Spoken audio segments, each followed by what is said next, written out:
Fatuwar kamura pole harma mura yole lola gafa lola toli jalanko du batinde tine oromo gamta lole bilizuma oromo time katore game arabtel e damaki oromo tokotai amayero nutole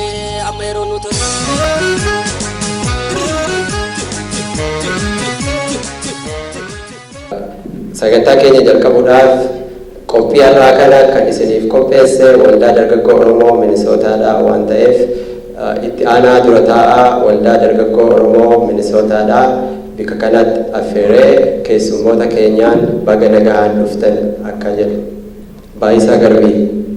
Fayyaa ta'aa ulfaadhaa guyyaa irraa kana gammachuu baay'ee guddaatu nutti dhaga'ama.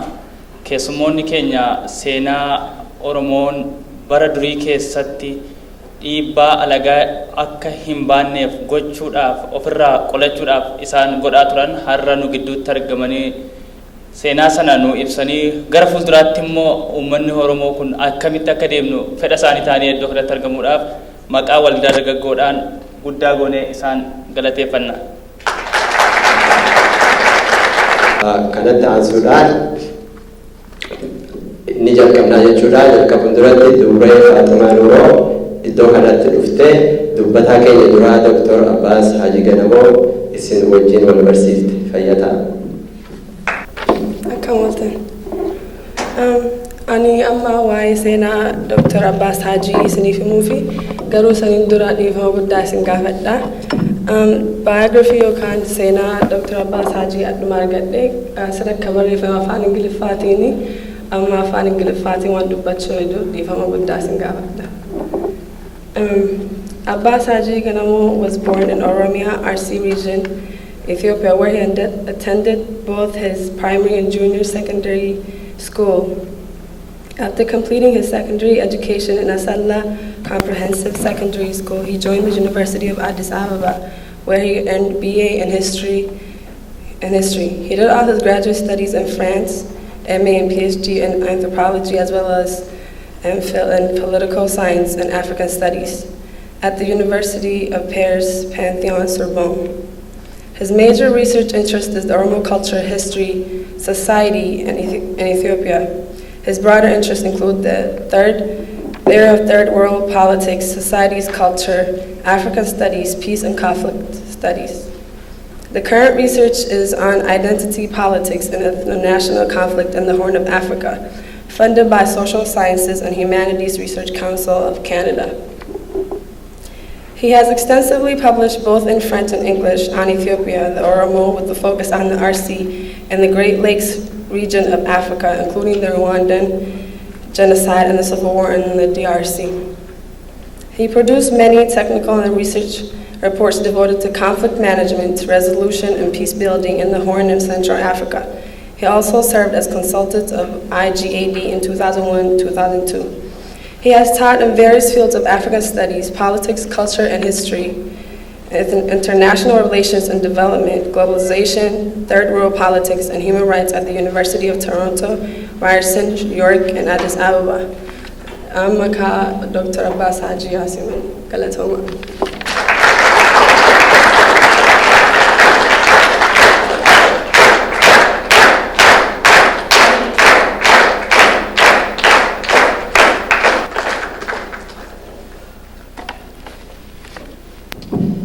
Akkam ooltan baga dhuftanii ani haa dhufu isiniin jedha dura obboleeyyan kiyyaa abboota kiyyaa baga wal agarree as gamuu kiyyatti baay'ee gammadaa anillee immoo akkasumas gammadin beekaa as dhufuun biyya Oromiyaa dhaquu fakkaata. Oromiyaa jechuun Oromiyaa xiqqoo jechuun Oromiyaa xiqqoo kana dhufuun waan guddaa waggaa 4 dura dhufee ture nama garii keessanii wal arguun oolu gammachuu guddaa fi yaadannoo gariin biyyatti deebi'ee ammallee kaa deebi'ee kaa waan tokko waan qoradhe isinitti himuu fi dhufe jecha.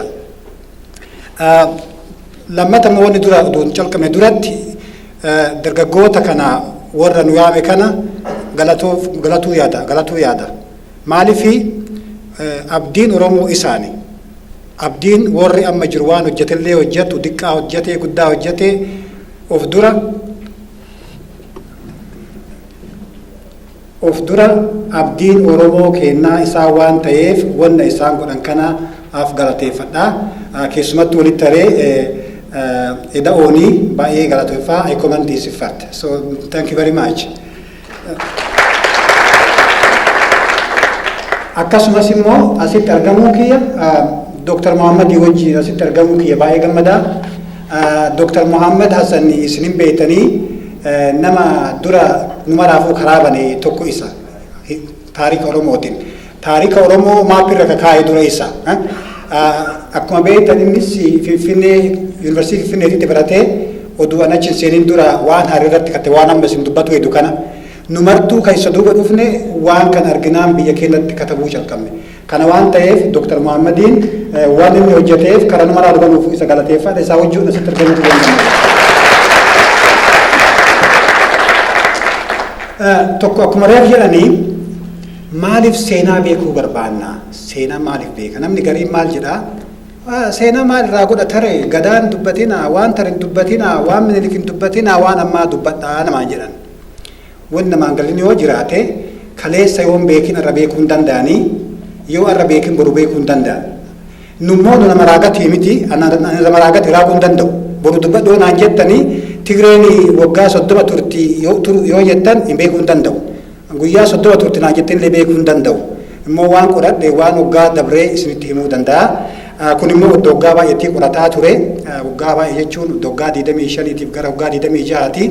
Wanni isinitti himu kun immoo bal'isee isinitti himu afaan jiru maraanuu waan jiru dubbisee jira. Afaan Faransaatiin, afaan Xaaliyaaniitiin, afaan Jarmaniitis naheessee jira. Afaan Amaaratiin immoo akkasumatti gara 100 meeqa laakkamu intarvii godhee Baaleen bu'ee Dalloon bu'ee Gindhiirin bu'ee gammoojjifaddaa bahee haga oduun jiru walitti qabee waan jedhe jechuudha. Waggaa 20 keessatti waggaa dheeraa. Immoo nama hin beekneef ani bakkeen itti dhaladhee Arsii keessa oduun ta'in Aanolee irraa fagootti dhalanne.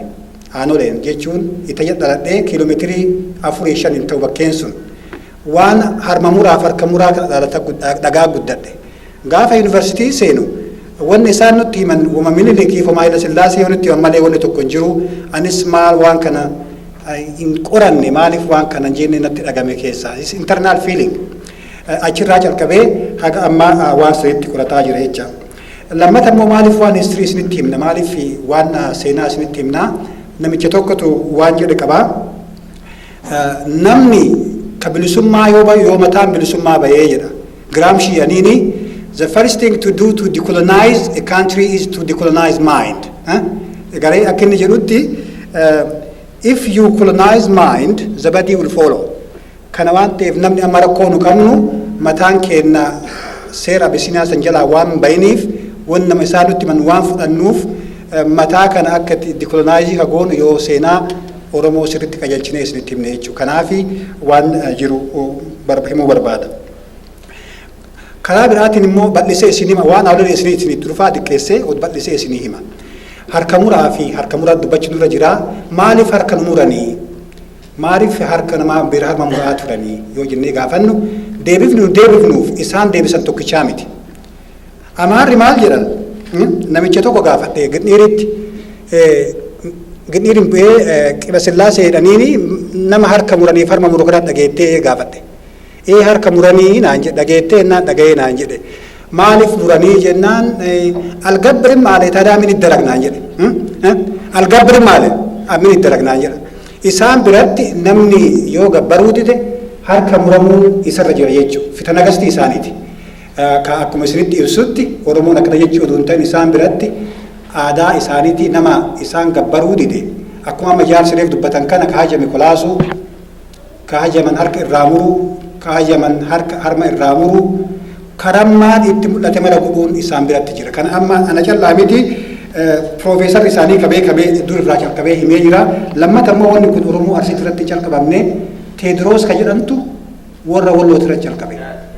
Teediroos warra Walloo argeettanii nama isaanii taariin isaa gammaa sirriitti hin barreeffamne Dr. Muhammad barreessee jira xiqqoo isarratti Teediroos jedhan sun harka muree harka mormarratti hidhee manatti galchaa ture. Maal jechuun namni kana yoo argee harka isaa waliin kaasu jechuudha.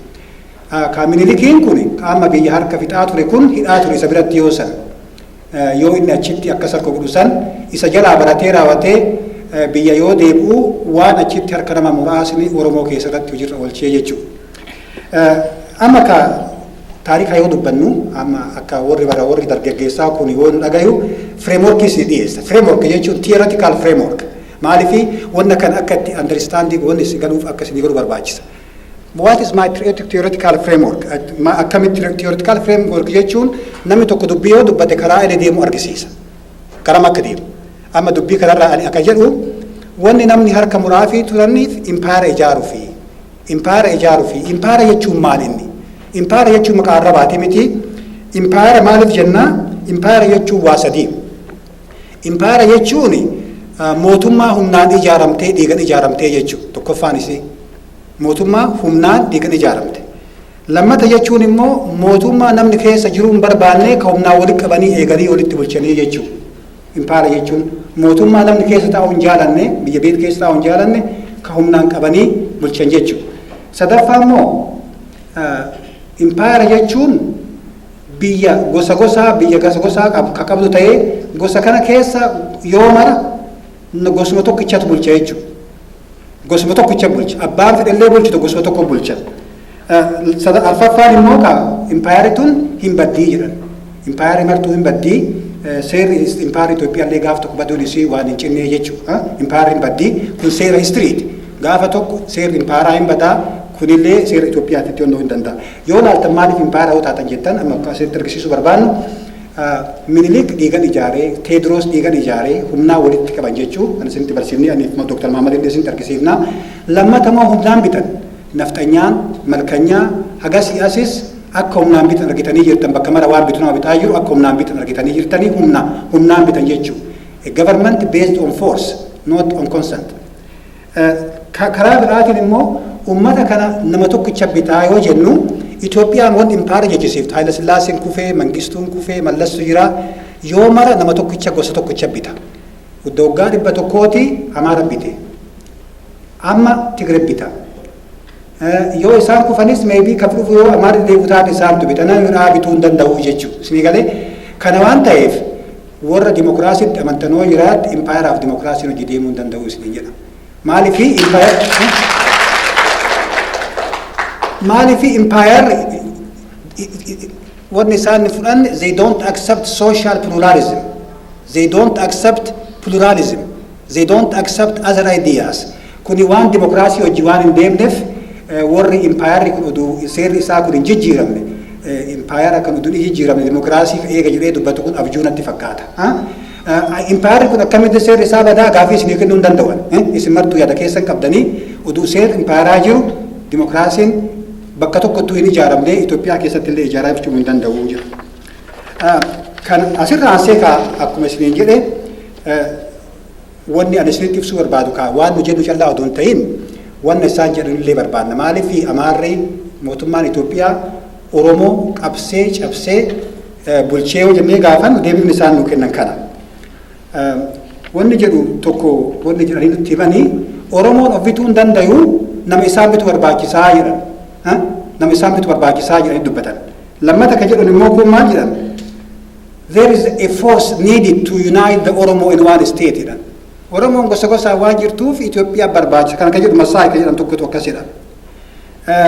Masfiin immoo Itoophiyaa maanuu namni biraan jiru gosti biraan jirtu Itoophiyaa takkitti jira. Itoophiyaan tun seerri isii waggaa 3,000 kana waan ta'eef namni achitti dhufe achitti alaa itti deemee dhufe kunniin dhiigallee jiisanii waan fedha harmallee muran harkallee muran harkaan waan hin jenne dhiinillee jigu biyya ijaaranii. This is part of nation building. Seera kana Masfiin yoo gaafattan wanni inni jedhu this is part of nation building. It's part of nation building. Nation building jechuun inni maal jedha isin si fakkaate kana Itoophiyaa miti kana nama walitti qabee humnaan bulchu kun Ameerikallee akkasuma goote Hindii asillee kanallee akkana godhanillee wanni dhugoone kanuma wanni barbaachisu biyya takkitti uumuu malee nu jedhan. Oromoon garuu akkana jennee ilaalu perspektiiv kenna karaa biraati. Karaan nu laalluuf karaan isaan laalan garagara jechuu isinitti argisiisuu barbaada. Amma kaa yoo biyya Arsiitti deebi'e bakka Aanolee utuu hin geenne duratti wanni jedhu lolli biyya Arsiititti ka calqabe ani kaa Oromoo amma dubbadhu Arsii callaa dubbadha. Yoo waan Arsii dubbadhe wanni Oromoo biraan lollee jechuu kiyya utuu hin ta'in lola guddaa biyya arsiitii ta'e sitti barbaada lola biyya arsii ta'e ana mallee yoo ta'e akka misunderstanding nan goone Oromoo marti jaayinaa lolaan ka beekame history isaa keessa mazaggaamee jira faranjii yoo dubbiftan doggaa 400ti ka karaa santare jaayinummaa Oromoo dhiyatee baratee ka dubbatamee jiru garuu wanti ka lolli guddaan ka ta'e biyya arsii keessatti arsiin gorsa arsii jedhan kun arsii jechuun maappii irratti ka argitan lafa xiqqoo sanii miti biyya gadi aanu biyya bal'aa jechuudha baaleef gammoojjii baddaa walitti fudhatanii Hararii oliif haga Boorana ga'utti jechuudha arsii jechuun nu amma nu warra arsii yoo nu arsii sikkomandoo arsiin deebiitii baalee diidaa jedhanii kana walitti fuudha jechuudha arsii jechuun gara amma asaanu callaa miti jechuudha arsiin akkamitti diina kana ofirraa waggaa kanaa qabsee yoo amma qabdanii ilaaltan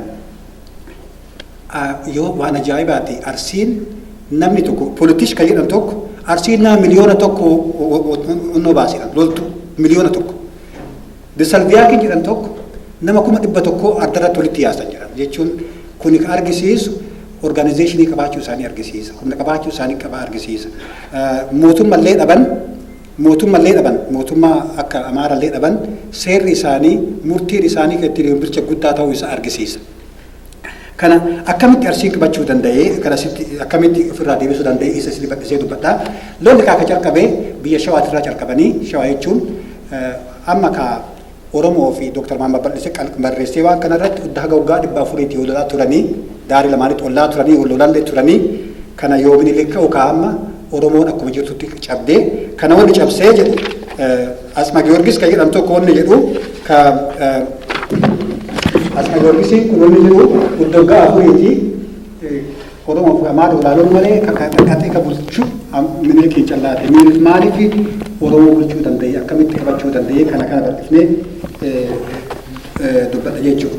Ka Shawaa Oromoo qabatanii Shawaa Oromoo jechuun Saayila Sillaaseen tokko ka'ee biyya Tuulamaa kana walitti duulchanii waggaatti gizee 4 itti duulanii isa tokko oduu qaban oduu fixan haga waggaa 40-30 irraa fixee maa isaan mo'atanii yoo Haayila Malakoot yoo jedhan biyya Arsii ga'uu calqabanii takkitti madaqeen oduu immoo milkaa'in gale takkitti maan cabsanii ofirraa deebisan takkitti madaqeen Haayila Malakootiin sun gammoojjii dhaqee qullaa keessaa gale horii hatuu dhaqanii achirraa ka lolli addaancitee miilikaa deebi'utti calqabanii miilikaa warra lafa qabachuuf agar maaqnaati jedhanii isaan agar haqannaa maal jedha wanni isaan jedhan biyya bal'ifannaa jedhanii yoo san akkuma beeytan Impaayar Awurooppaallee ka'ee jira Ingiliiziin achi geette Faransaan achi geette Xaaliyaallee achi geette miilikillee qawwee guurataa ture qawwee kana argannaan ka amma biyya Oromoo qabachuuf kutate dhugatti hin beeynu ka inni lafti kun bartuu kiyya jedha lafti isaan martuu barkeennuma jedhani waggaa amma yoo waan isaan kan barreessanuu argitan wanni biyya san jiru wanni Sumaalee ga'u wanni haga Keeniyaa ga'utti kun martuu keennaa jedhan namni kun alaa dhufee biyya kana deeffannaa jedhan biyya kana deeffannaa jedhanii itti ka'anii miidhaqee arsee jennaan waggaa 1882 jechuudha wanni jalqabame 1882 kana dha'inaan achirraa cabsanii deebinaan amma arsii waame namni gaafsan dhaqee Daammuu Usuutiif Suufaa Kusoo jedhanii Suufan Kusoo sun nama beekamaa arsiitii dhaqanii raawwataniiti nu gabbaraa jedhaniin namaa waan biraan jiru yoo san bulchaa afaan biraan beekan nu gabbaraa jedhaniin maaliif isin gabbarraa jennaanii mootummaa nama keenyaa nu gabbaraa jedhaniini isaan kaamee galleen mari'annaa jedhaniin yoo galanii deebi'anii biyyatti mari'atanuu biitti nu hin gabbarru hin lollaa jedhan wajji duunaa wajji lollaa jedhanii muratanii lolli gaafsa muratame ka haga waggaa 6 ture ka arsiin ka muratuu isaa waan tokko isin hima jenna walaloo tokko isin hima muratuu jechuun namni yoo sanii arsiin du'a yoo kabajummaan namaa eenyummaan namaa yoo tuqamte du'a filatan namicha tokko jira mee isin hima eega maal dhufe duratti gabbari jedhanii maal dhufe gabbari jedhanii hin gabbaruu jedhee shaffate qabanii raawwataniiti malkanyaa bira fidan gabbari maali gabbaru jechuun gaafa sadii Amaaraa qottaa haati warra keetii hin daayiti fi bishaan waraabdi fi turbaanitti gaafa kan akkana gootii jedhanii shaffatee deeme qabaniiti malkanya dhiyeessinaani si fannifnaa jedhaniin hin duuta yookaan mataa kana haadadhu yookaan si fannifnaa jedhan yoo mataa haadattee yoo harkaan farramte hin gabbara jettee si dhiifnaa jedhaniin. Namichi akkanuma laalee waan jedheen amma matama duuma sodaatu fi mataa haadadhaa jedhaan. Matama kana wanni haadadhuuf amma isinuma gabbaru mataa haadadhaa jedhaan matama kana. Jennaani jedhaniin. Maarree gabayaatti nama barsa maarree dur gabayaatti nama fannisan nama balleessu gabaatti fannisan. Gabayaa gondee tokko fidaniiti fannisuuf dhiyeessan amma hin geerrara.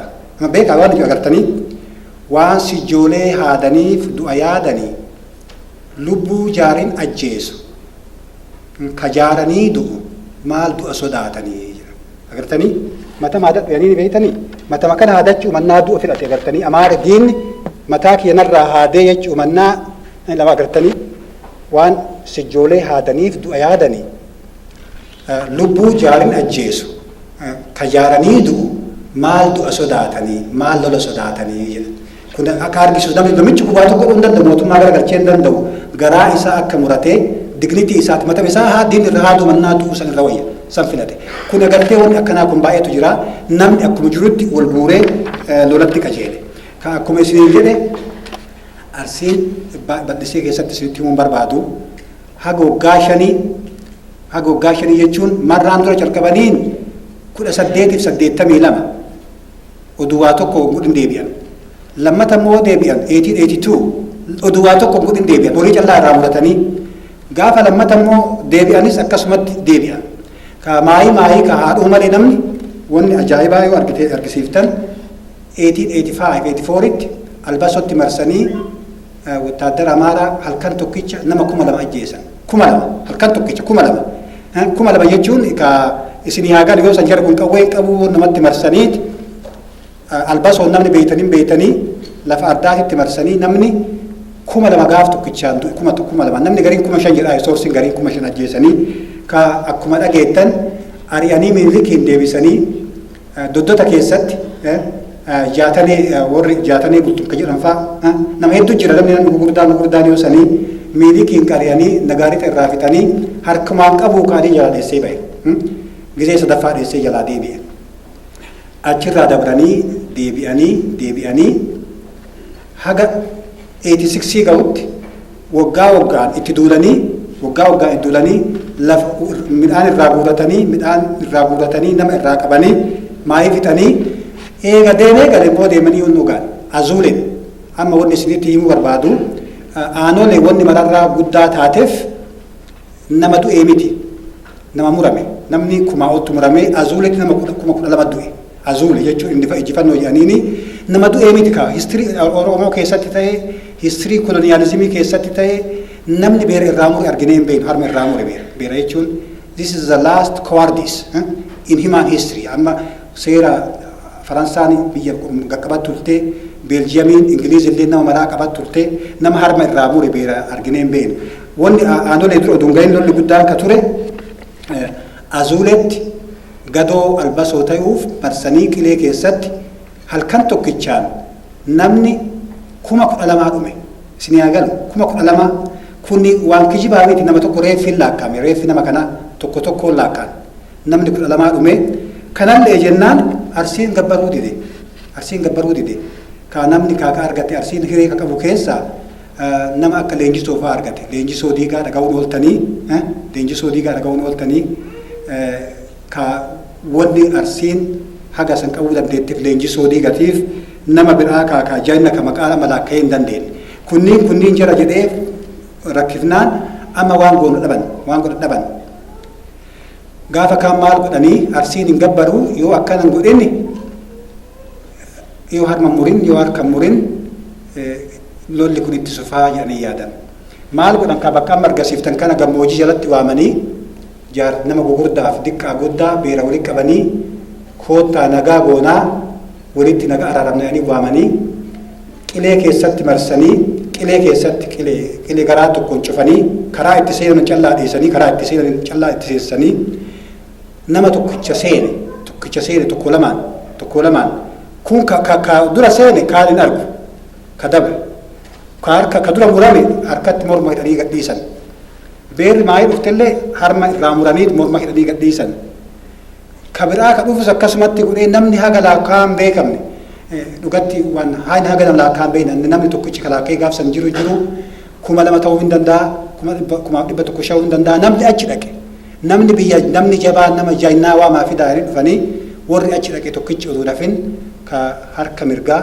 manyeetti irraa muranii beera harka mirgaa irraa harmallee mirga ta'uu isarra jira irraa muranii mormatti hidhanii galchan agartanii ka amma waggaa shan lolanii horiin irraa fixanii horiin kun akkuma dhufaniin ka haamoo hataman malee horii irraa oofanii deemanii maayiika arsiin waan godhu dhabee harka kenne jechuun maal jedhan si fakkaatee qawween bakka akka amaarri waaqaa qawween bakka akka kalolte jabaadhu kadheette fagaadhu jedhan duraan amma immoo ka eega jarri dubbiin dhumuu ka'ee amaarri waaqaa qawween bakka akka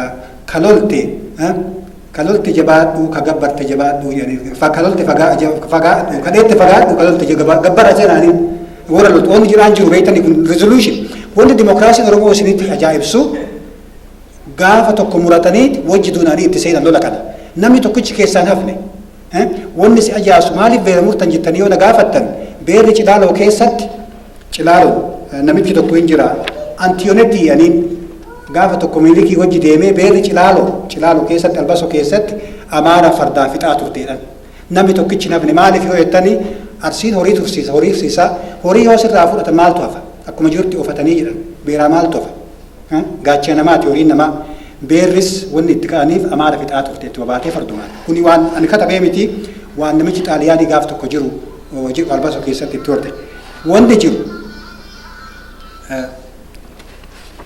dhiiraa dubartii oduun ta'in kuni guutanii akkasitti fixanii maayikaa ka leenjisootu harka kennee leenjisoon dhageettanii amma taarika hunda isinitti himuu hin danda'anii namni beektan dhageettanii hirtanii leenjisoo harka kennee maayi leenjisoon ka eega nama jabaa abbaa biyyaati ati nama jiru wajjin nu bulchi'aniin namacha federaalii hoosanii tokko bira kaa'anii isaa wajji bulchi'aniin leenjisoo miilikiin ajjeesuu barbaade wanni inni abjootaa ture miilikiin qabuu barbaade qabuu hin dandeenye beektanii nagaarfa isaa qabee warra isaan jala ajjeesee qabuu hin dandeenye wanni inni godhuu danda'ee gaafa tokko siree keessatti wasan ima san ajjeese maal jedhe geeraraa leenjoo farda qacalee takkuu waliin binne yoomuu waliin bittuu gabayaa wasanee jedhe gabayaan maal jedhanii fidan isinitti fakkaate arsiin gabbaree nagaa koottaa midhaan fe'adhaanii Amaara guuranii fidan biyya shawaati inni nagaa arsiin jedhe inni nagee numaatu jiru isa biratti leenjisoo ka maayikaa kan arguun barbaanne ka namichuma isaa wajjichu namicha miliqachii kaa'isan isa ajjeese kan haga ammaa Isrii keessatti jiru komaandarri Oromoo komaandara jara ajjeesu jechuun harka ofiitiin kanatu leenjisooni haga ammaa janna namni tokkichi hin beekne aansa jechuudha haga siyaas kaamarree arsiini hin gabbara jechuun ka lafa irraa fudhatanii obbo Buzuwaqee waan lafa kanaa isin dubbachuu danda'a bakkuma hojjetanitti hojjetee biyya isaa kanatti waan xiqqoo inni sitti argisiisu hin jira maaliif waan kana qorateef isa isinitti himaa arsii waan lola deemeef lafa akkuma jirutti irraa fudhatanii lafa akkuma jirutti 100% bakka garitti bakka amma kanatti bakka nama jiru kaan akka jiru ka kadheessin ka abbaa amma bakka lola jirutti harka irraa muruu itti sufee ka itti aanu immoo kaayoo achi fixan namicha akkana godhu raastaar geeyanii abbareessuma eessuma milikii inni achi dhufnaan achi arsii fixannaan arsiin gabbaree arginaan fixanii calanqootti dhaqan Dr. Mahammad Hussein bal'isee himaa amma ka arsii gabbarsiisanii haga waggaa 5 irraa dhumnaan amma karaan bahee fi achumarraa achi gadi gargalanii nama Harargeetiif nama Oromoo achitti fixan jechuudha. Ka achirraa baalan immoo ka biraa isinii aanu wanni ammaa ka isin dhageenye yoo jiraate kaarma furaa dhageettan malee ka biraatu jira ka isinitti himu baaleen dhaqan achirraa ka arsiin gabbare baale jechuun gammoojjii gabbu'an amma arsiini harma murallee tolen jedhu harma muranillee ima namaan lola harki muranis namaan lola maal goonaa jedhanii walii galan dhibee itti seensisaa jedhaniin dhibee itti seensisaa jedhaniin dhibee amma daas daargeen kana ka evidansii ani qabu informationii qabu namarraa buure baay'eetu jira Amaara irraa ka fudhetu jira biyya hirka jedhu gammoojjii dhibee finnoo fidanii dhibee finnoo beeytanii finnoo fidanii namatti rirriganii dhibeen sun akkasitti namatti artee nama gosa meeqa lafaa fixxe dhibee jechuun kuni dhibee namaa finnoo kan namni hin beeku akka itti namatti taruun hin beeku namni yoo ani badee walirraa odoonnoo jedhu dukaanitti taru gosti tokko jedhan nama tokkichatu hafeedhan dhibeen finnoo kun fixe jechuun namni tokkichi gosa buluu keessa namni kun sunu horiin godaanee achirraa hafe jedhan namni akkanatti manitti kun immoo ka argisiisu amaarumatu natti hime amaari natti hime namichi tokko maal naan jedha lolli finnee jarri sun maayii isaa dhibee sun isaan illee tare immoo beekanii dhibee warra fide sanatti illee tare amaaruma warra fide dhibee sanatti illee tare maal jedha sin fakkaate ክፉ በሽታ አምጥቼ ለሀገር ለወገን ሰልችቼ ራስ ሀጥ ወቅተኛል ወደ ሀገር ልመለስ ወኖ ነሚchi sun agartee namni machuuf fixee amaaruma isaa itti ottaadara olloon dhibee sun garagalee maayii isaanis dhumanii arsillee dhumee lollummaanuu dhaabate ka namni ati gartee namni kun marti yoo dhumu gosti marti yoo dhumu akka itti lolan hin jiru lammata immoo dajjaasuma Wolde Gabreelin kun ka ituu bulchaa ture dhufee raawwatee biyya Harargee biyya Boonnoo san dhaqee gaaf tokkichatti harka nama 400 irraa mure kana amma kitaaba tokko argachuu hin dandeettanii disalviyaak jedhanii namichi sun disalviyaak kitaabni sun bahee jira afaan Ingilizii hiikamee jira dhaqeetiin gaafa nama 400 amma yoo isinii misaala kennu akkuma nama 400 jiru kun marti harka mirga kennu irraa muraniiti jechuudha harka mirga nama 400 gaaf tokkichatti qabee irraa muran jechuudha akkasumatti kaabaalallee qabatanii bara 1897 baalallee qabamtee garri arsillee qabamee Harargee sanduraa qabamtee akkuma Dr. Mahammad Isinitti himuu hedduutti achirraa Booranatti taranii achirraa bara 1900tti impaayar Itoophiyaa akkuma jirtutti ijaaramte jechuudha ijaaramtee geeffamte impaayar Itoophiyaa kana jechuun ka impaayar Itoophiyaa dhiigarratti ijaaramtee dhiigan ijaaramtee nama fixaan ijaaramtee achirraa ka Oromoon Arsiin waan isaan irratti geessan garbummaa kana jalaa baay'uuf wanni godhin hin jiru lola baay'eetu ture gasii asillee tokko allaa daa'imuu jedhaniin allaa daa'imuun suni Arsiin Hayila Sillaaseen dhufuu kaanan Iyyaasuun akka silxaanatti deemu akka paawaritti deemu isaan gargaaruuf Harargee deemanii Carcariin deemanii qawwee fudhatanii lola jalqaban allaa daa'imuu jedhanii allaa daa'imuu jechuun rabbii jennee daa'imnaa jechuudha rabbii jennee daa'imnaa jechuudha maalifi akkuma dhageettanii nama Oromootiif abdii kennaa ture eega jawra Iyyaasuun muslima jaalata jedhan isallee akkuma dhageettanii abbaan isaa hiddi muslima Oromoo jadi kanaafuu jibbaa wanni jibbaniif wanni biraan jiru maqaa baay'ee kennaniifi Oromoon akka inni deebi'uuf Arsiin akka inni deebi'uuf waan guddaa godhaa turanii lolli isaa isa gargaaruu tan sun illee taane biyya heellaa jedhan diida'an keessatti biyya guutuu balleessan deebi'anii lolli sun ka gaafsaniiti achirraa lolli birallee ka dhufe ka tokkichaa lamaa miti itti sufee ka lommata haga ammaatitti Arsiin ka amantii islaamaatti deebi'ee islaamatti deebi'ee san ture islaamummaan hin jirtu islaamummaa deebinaan immoo amaarri waan duruu caalaa jibbee tokkoffaa isaanii lolanii lammata immoo amantii isaan jibbanitti jijjiiramanii kana deebisanii seera irra kaayan seera irra kaayan jechuun ka nama mara jiru nama ila wanna si ajaa'ibsu namni biyya Baalee fi Arsii hedduu jiru namni tokkichi namni martuu wattaaddamaa amaaratti kennan wattaaddarri tokko nama 2 kennaniif asralaqaa nama 10 kennaniif shaamballi nama 20 kennaniif matolaqaa nama 10 kennan nama 100 kennaniif ka gabbaru jechuun kuni gabbaru jechuun abbaantu ilmatti tara gabbaru jechuun akkuma beektan is slave jechuun Senegal is not only the people brought through boats African American miti ka akkanatti hojjetan kunillee akkuma garbaati garba godhan jechuun garba jechuun ka namni kenna haga jirtu atiin hojjetta ilmi kee hin hojjeta wattaaddarri sun taa'eetuma nyaata wanni jechuun san jennaan ka namni jibbee ammallee waa tokko isinii hima ka jedhu namni ka du'a barbaada jiruma mannaa ka eega harka irraa fixanii kaan waan godhanii maqaa isiitti waan isaan irratti godhan namichi abbaan du'e jedhan Baaleetti kuni Baaleetti abbaan du'e namni biyya Arsiitti akka biyya marattuu hin boonna fakkaate ijoollee abbaan nama faarsan ilmi abbaa booyaa namni kun wal faarsaa abba ilmi booyeef jedhan gasheela ubaafatee gasheela beeytu gasheela Baale keessa laga tokko jira gasheela ubaafatee gadafii boraafatee gadaanuu tama buute abiyyaa baga duute jechuun it's better to die instead of serving the Amharas. Maalifi maal agartanii jiruun jijjiirame abbaan hin gabbara ilmi hin gabbara deebi'anii ka abbaan duunani abiyyaa baga duute gadaanuu tama buute jechuun ka wanni jechuu barbaade jiruu irraa baasanii garbatti deebisanii akkasitti bulchaa turanii wanni isin jechuu barbaade wanni guddaan seera koloniyaalizimii kanatti akkuma beektan akkuma isin jedhanitti nama haqa ammaa argeen beekuudhaan nama haqa ammaa dubartii haadha dhiiraa haadha obboleettii irraa muraasa Oromoon ta'e nama ajjeesaa ture lolli baroomaa haarawaa miti jechuu fi namni tu'allee ture ajjeesaa ture garuu nama dubartii akkanaatti irraa hin turre kana waan ta'eef amma wanni yaadachuu dura jiru this is a rallying point in Oromo history. It is a memory. It's not an RC history. It's an Oromo history. History of resistance. History of days for dignities. Wanni namni kun beerri kun waan isaan hin goone waan hanni jala namni kun waa tokko irraa fudhachuu hin ta'e biyyuu ofii ofirraa diina kana deebisuuf ta'e maaliif jedhan sun akkas ta'e jennee gaafatu nuti jira yoo wama durallee yoo uummata keenya yaan memorii jara kanaa nu gaafata.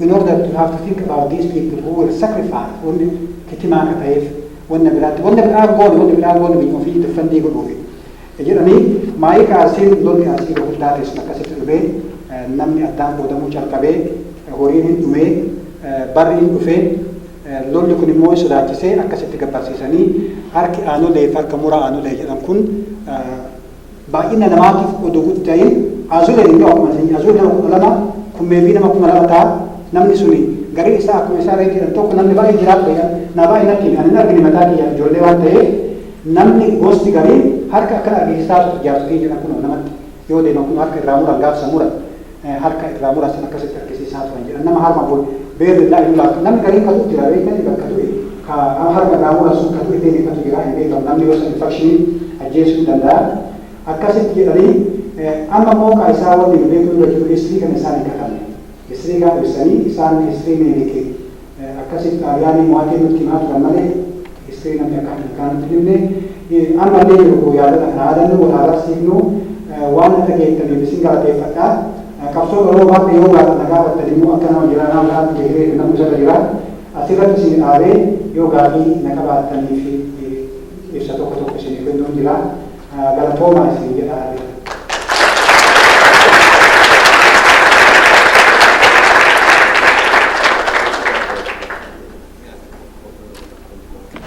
Dr. Abbas Haji Janamo Sena Baldasan dhufanii adanatti beeksisa isaaniitiif yeroo tokko deemanii akka harka nurootanii